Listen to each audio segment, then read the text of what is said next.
हम रमन स्पेक्ट्रोस्कोपी को स्टडी कर रहे थे। तो रमन स्पेक्ट्रोस्कोपी में हम जो टॉपिक पढ़ रहे थे वो था हमारा रोटेशनल रमन स्पेक्ट्रोस्कोपी। तो वहाँ पर हमने बेसिकली सारी चीज़ों के बारे में डिस्कस कर लिया था, मतलब जो मैथमेटिकल पोर्शन था वो हमने डिस्कस कर लिया। अभी हम स्पेक्ट्रल लाइंस के बारे में डिस्कस करेंगे। दैट इज, देखो लास्ट क्लास में हमने सिलेक्शन रूल देखा था। सिलेक्शन रूल में भी हमने ये जो जीरो था, जीरो वैल्यू किसके लिए था? जीरो वैल्यू हमारा था फॉर रिले स्कैटरिंग।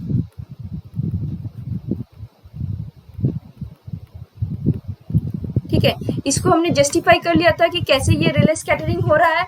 अभी हम जो देखेंगे दैट इज, हमारा तो रमन स्पेक्ट्रोस्कोपी पढ़ा है, तो रमन इफेक्ट को देखना होगा। That means the Stokes lines and the anti Stokes lines. तो वो बेसिकली डील करेंगे ये जो +-2 है उसके साथ। दैट इज, ये हमारा होगा रमन स्कैटरिंग के लिए। अभी ये कैसे रमन स्कैटरिंग हो रहे हैं, इसको जानने के लिए हमको मैथमेटिकल जो टर्म्स रिक्वायर्ड थे वो हमने लास्ट क्लास में देख लिया। अभी हमको क्या करना है, सिर्फ मैथमेटिकल वैल्यूज को ये स्पेक्ट्रल लाइंस में देखना है, मतलब ग्राफ में पुट करना है। बेसिकली जो एनर्जी डायग्राम है वहाँ पर पुट करना है। तो उससे पहले हम कैलकुलेट कर लेते हैं ईच एंड एवरी जो एनर्जी डिफरेंसेस है, उन डिफरेंसेस को कैलकुलेट कर लेते हैं। Energy gap, that means delta E. Delta E उसका फॉर्मूला क्या था? डेल्टा ई का फॉर्मूला था B इंटू 4J + 6। ठीक है, सो J का क्या था? जो लोएस्ट वैल्यू होगा, लोअर वैल्यू। ठीक है, लोअर वैल्यू है। अभी हम देखेंगे J = 0 से J = 2 तक ट्रांजिशन होता है, तो हमारा डेल्टा ई का वैल्यू क्या होगा? डेल्टा ई का वैल्यू हमने देख लिया था B × 4 × 0 + 6 which is equal to 6B। ये हमने निकाला था। नेक्स्ट हमारा था J = 1 से अगर J = 3 तक ट्रांजिशन होता है। क्यों 3 तक हम क्यों देख रहे हैं? 3 तक हम इसीलिए देख रहे हैं बिकॉज हमारा सिलेक्शन रूल हमको बोलता है जो ट्रांजिशंस है वो होंगे J = +-2 में। दैट इज 2 लेवल्स ऊपर जाएगा या फिर 2 लेवल्स नीचे आएगा। तो यहाँ पर एनर्जी का चेंज क्या होगा? B × 4 × 1 + 6 which is 10B। Done. Next thing, J = 2 से लेकर J = 4 तक जाएगा। देयरफॉर डेल्टा ई क्या होगा? B × 4 × 2 + 6। सिंपल कैलकुलेशंस है वो हमको करना होगा 14B। डन। नेक्स्ट थिंग है J = 3 से लेकर J = 5 तक। Okay, delta E will be B × 4 × 3 + 6 which is equals to 18B। ठीक है, तो देखो हमने बेसिकली जो हमारा डायग्राम था, हमारा डायग्राम में हमने हाईएस्ट लेवल J = 5 लिया था, तो J = 5 तक हमने ट्रांजिशंस देख लिया। अभी इन्हीं वैल्यूज को हमको पुट करना है लेवल में। अभी पुट करने के साथ साथ पहले हम एक और चीज डिफाइन कर लेते हैं, दैट इज इन दोनों इनके बीच का जो गैप होगा। ठीक है, तो हम देख सकते हैं कि जो इनिशियल गैप होगा, मतलब J = 0 लेवल से, इसको अगर इरेज कर देते हैं,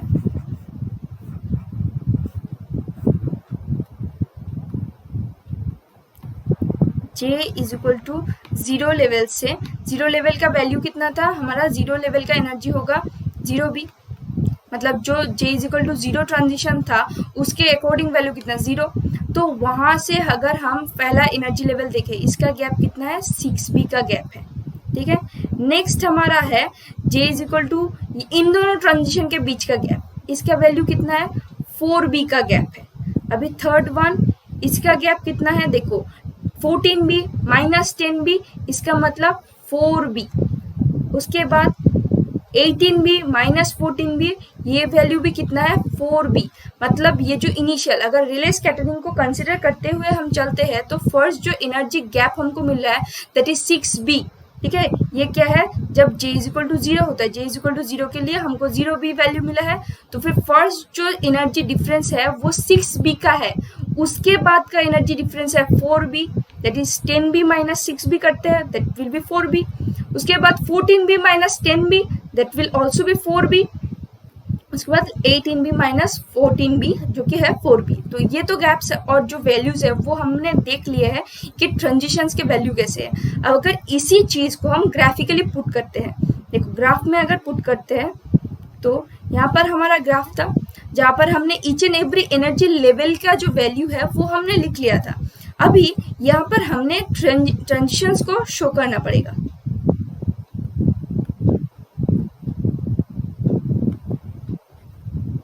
सॉरी, ये फिर से हम ड्रॉ कर लेते हैं। नेक्स्ट स्लाइड में अगर ड्रॉ करते हैं, देखो इजी रहेगा। यहाँ पर फिर से हम लिख लेते हैं j is equal to 0, j is equal to 1, j is equal to 2, 3, 4, 5। ये है हमारा एनर्जी। ठीक है, तो हमारा रिले लाइन कौन सा था? रिले लाइन था, यहाँ से ट्रांजिशन स्टार्ट करते हैं। लेट अस कंसीडर कि सारे ट्रांजिशंस हो रहे हैं, तो फिर ऐसे चलते हुए फिर ये बैक में आ जाएगा। तो यहाँ पर थोड़ा लाइन टेढ़ा हो गया है, लेट अस कंसीडर कि ये एक स्ट्रेट लाइन में है। ठीक है, नेक्स्ट थिंग, यहाँ पर हमने स्पेक्ट्रल लाइंस को जो देखे थे, स्पेक्ट्रल लाइंस को भी ड्रॉ कर लेते हैं फिर से। तो देखो यहाँ पर हमको मिला था, ये क्या था हमारा? Relay line. ठीक है, डन, रिले लाइन।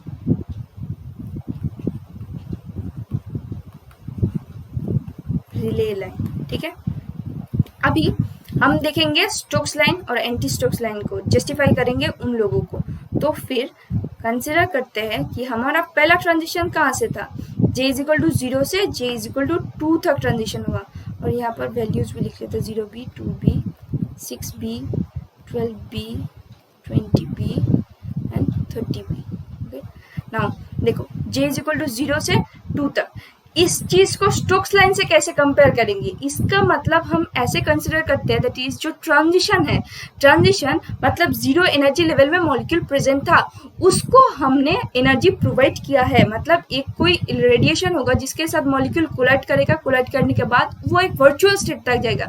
वर्चुअल मतलब लेट्स कंसिडर कि वो एक हायर एनर्जी स्टेट तक पहुंचा है। ठीक है, तो पहुंच गया, मॉलिक्यूल यहाँ पर चला गया।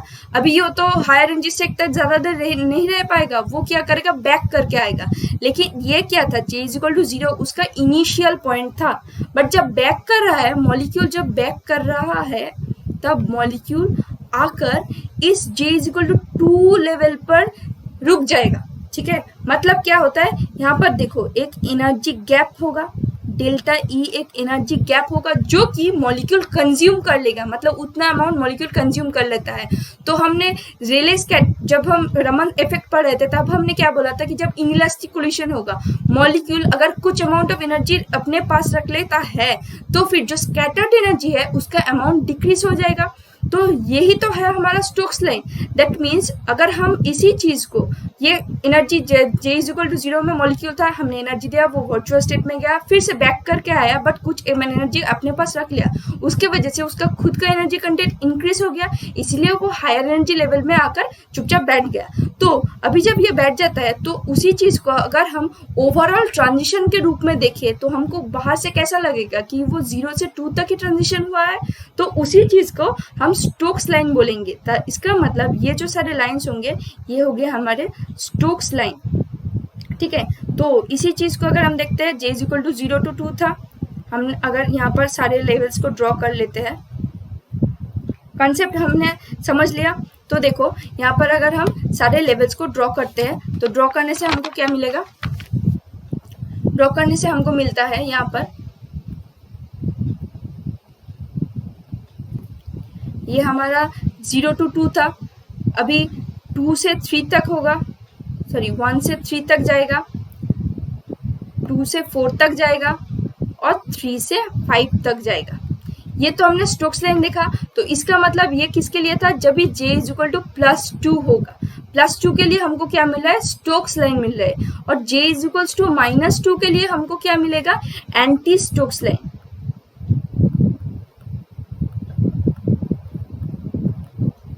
ठीक है, अभी एंटी स्टोक्स लाइन को हम कैसे कंसिडर करेंगे? देखो j इज इक्वल टू 2 से अगर मॉलिक्यूल 0 में आ रहा है, इसका मतलब क्या है? जो मॉलिक्यूल है वो मॉलिक्यूल 2 लेवल से हायर एनर्जी लेवल एक वर्चुअल स्टेट तक पहुंचा है। पहुंचने के बाद जब वो बैक करेगा, यहाँ तक तो वो पहुंच गया, जब वो बैक करेगा वो इनिशियल पॉइंट उसका 2 था, ठीक है, 2 लेवल से मतलब वो हायर एनर्जी लेवल में ऑलरेडी था, वहां से वो वर्चुअल स्टेट तक गया, वर्चुअल स्टेट में जाने के बाद वो फिर से बैक कर रहा है, ठीक है। बैक करने के टाइम पर उसने क्या किया, अपना खुद का कुछ एनर्जी कंटेंट छोड़ दिया, तो इसी वजह से जो स्कैटर्ड रेडिएशन होगा उसका एनर्जी इंक्रीज हो जाएगा, तो उसी चीज को हम बोलते हैं एंटी स्टोक्स स्कैटरिंग और एंटी स्टोक्स लाइंस। तो वहां पर ओवरऑल ट्रांजिशन अगर हम देखें, मतलब इनिशियल पॉइंट हमारा था J इक्वल्स टू 2 और जो फाइनल पॉइंट है वो है J इक्वल टू 0। तो दैट इज वाई इस ओवरऑल ट्रांजिशन को अगर हम देखते हैं तो हमको क्या दिखा कि मॉलिक्यूल 2 लेवल से 0 लेवल तक नीचे आ गया है। तो फिर नेक्स्ट क्या होगा, 3 to 1, 4 to 2 एंड 5 to 3, ठीक है। ये सारे हैं हमारे एंटी स्टोक्स लाइन और ये है हमारे स्टोक्स लाइन। तो अभी अगर हम यहाँ पर जो देख रहे हैं, ये हमारा जो एनर्जी डिफरेंस था ये था हमारा 0b का, मतलब यहाँ पर जो फ्रीक्वेंसी होगा न्यू नॉट, अगर इसको हम फ्रीक्वेंसी या फिर वेव नंबर के टर्म में हम जो देखते हैं वेव नंबर के टर्म में देखते हैं, तो वेव नंबर के टर्म में अगर लिखे तो इसको न्यू नॉट बार लिख सकते हैं, दैट इज जो कि रिले रेडिएशन के लिए था पर रिले लाइन के लिए था। तो उसके बाद हमको जो फर्स्ट स्टोक्स लाइन मिलेगा, ये हमारा फर्स्ट स्टोक्स लाइन है। फर्स्ट स्टोक्स लाइन हमको कहाँ मिल रहा है, फर्स्ट स्टोक्स लाइन हमको मिल रहा है 6b में। Similarly first anti Stokes line also be equal to at 6b। Change क्या है, देखो सिर्फ एक है क्या, एक एनर्जी एब्जॉर्ब कर रहा है, एक एनर्जी ज्यादा इमिट कर रहा है, तो बट अमाउंट जो मैग्नीट्यूड है वो तो सेम रहेगा। तो दैट इज वाई पहला जो लाइन है वो हमको कहाँ मिलेगा, 6b में। देखो पहला लाइन कहाँ था, 6b में, उतना एनर्जी एक्चुअली वो इमिट या फिर एब्जॉर्ब कर रहा है। नेक्स्ट जो रेडिएशन था वो था 10b का, मतलब जितना एनर्जी गैप होगा उसका ही तो सेम अमाउंट वो एब्जॉर्ब करेगा, मतलब 2b से 12b का जितना गैप होगा वही तो वो एमिट करेगा। दैट इज वाई जो नेक्स्ट लाइन हमको मिलेगा, नेक्स्ट लाइन हमको कहाँ मिलता है, नेक्स्ट लाइन हमको मिलता है 10b में, नेक्स्ट लाइन हमको मिलेगा 10b में, ठीक है। उसके बाद का लाइन कहाँ मिलेगा, उसके बाद का लाइन हमको मिलेगा, कौन सा वैल्यू था, 10b, 14b एंड 18b। तो फिर अकॉर्डिंग टू दैट अगर हम ड्रॉ कर लेते हैं, ये होगा 14b, ये होगा 18b। सिमिलरली यहाँ पर भी होगा 14b, यहाँ पर भी होगा 18b। तो मैग्नीट्यूड सारे सेम है, सिर्फ हमारा पोजीशन चेंज है। यहाँ पर क्या होगा, यहाँ पर जो स्कैटर्ड फ्रीक्वेंसी है, स्कैटर्ड फ्रीक्वेंसी का अमाउंट क्या होगा, इंक्रीज होगा या डिक्रीज, स्कैटर्ड फ्रीक्वेंसी डिक्रीज होगा। और यहाँ पर जो स्कैटर्ड फ्रीक्वेंसी है वो स्कैटर्ड फ्रीक्वेंसी जो है वो इंक्रीज हो जाएगा, क्योंकि ज्यादा एनर्जी डिक्रीज ये एमिट कर दे रहा है, तो फ्रीक्वेंसी जो है वो इंक्रीज हो जाएगा, ठीक है। तो अभी यहाँ पर जो इम्पोर्टेंट चीज है दैट इज डिफरेंस कितना है। अगर पहले हम देखें दैट मीन्स रिले लाइन से फर्स्ट स्टोक्स लाइन या फिर फर्स्ट एंटी स्टोक्स लाइन का डिफरेंस है 6b का, ठीक है। रिले लाइन से फर्स्ट स्टोक्स या फिर फर्स्ट एंटी स्टोक्स लाइन का डिफरेंस है 6b। द डिफरेंस हम यहाँ पर नेक्स्ट स्लाइड में लिख सकते हैं, the difference between first Stokes line और first anti Stokes line with Rayleigh line equals to 6b का डिफरेंस है। नेक्स्ट थिंग देखो, नेक्स्ट थिंग में हम देखेंगे, सॉरी, जो दोनों स्टोक्स लाइन है, मतलब अभी अगर हम 6b से 10b तक जाए तो डिफरेंस कितना है, 4b का डिफरेंस है। उसके बाद का डिफरेंस देखो, सारे 4b का डिफरेंस है। डिफरेंस कितना है देखो, 6b 10b का डिफरेंस 4b, 14b 18b का डिफरेंस 4b, यहाँ पर भी सेम है 4b एंड 4b। मतलब ईच स्टोक्स लाइन और ईच एंटी स्टोक्स लाइन के बीच में डिफरेंस है 4b, लेकिन रिले लाइन के साथ स्टोक्स लाइन का फर्स्ट स्टोक्स लाइन या फिर रिले लाइन के साथ फर्स्ट एंटी स्टोक्स लाइन का डिफरेंस कितना है, 6b डिफरेंस है। दैट इज हम लिख सकते हैं the difference between each Stokes line और each anti-Stokes line is equals to 4b।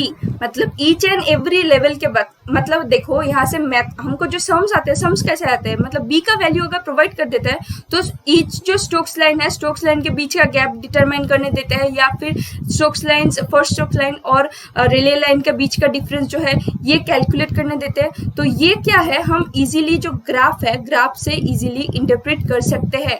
तो हमने क्या देख लिया, ये हमारा हो गया स्टोक्स लाइन और ये सारे एंटी स्टोक्स लाइन। और एक चीज जो की है, देखो ये क्या है, ये सारे वैल्यूज हमको मिल रहा है because of j equal to -2, और ये सारे वैल्यूज जो लाइंस है ये हमको क्यों मिल रहा है, j इक्वल टू +2। तो देखो वाइब्रेशनल रोटेशन, जब हम वाइब्रेटिंग रोटर पढ़ रहे थे वहां पर हमने ब्रांच के बारे में डिस्कस किया था।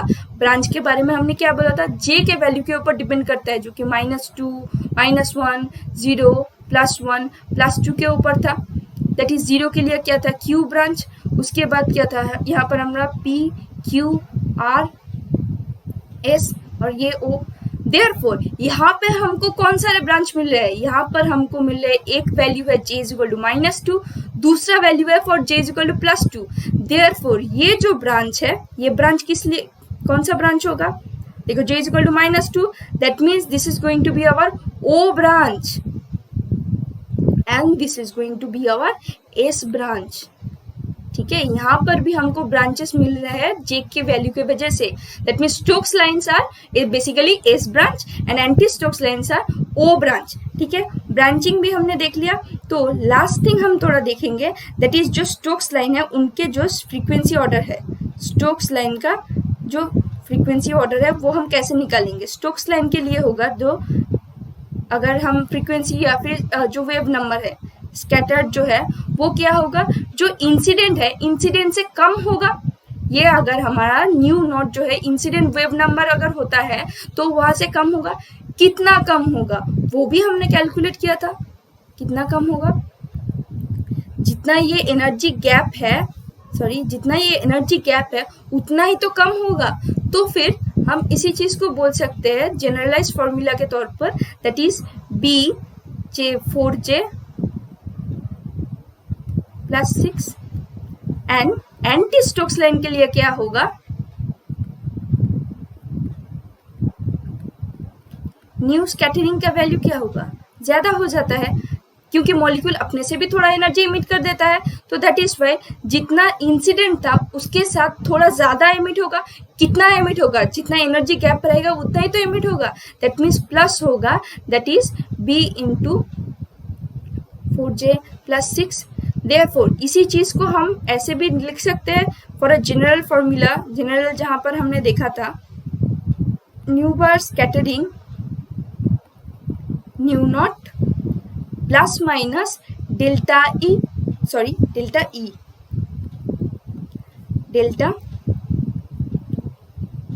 एप्सिलॉन भी लिख सकते हैं, delta epsilon. This is our Raman shift. ये क्या था हमारा रमन शिफ्ट।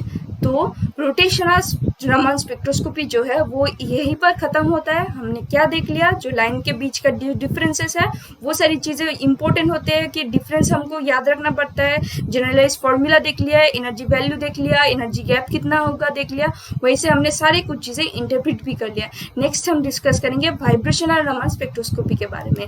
Thank you.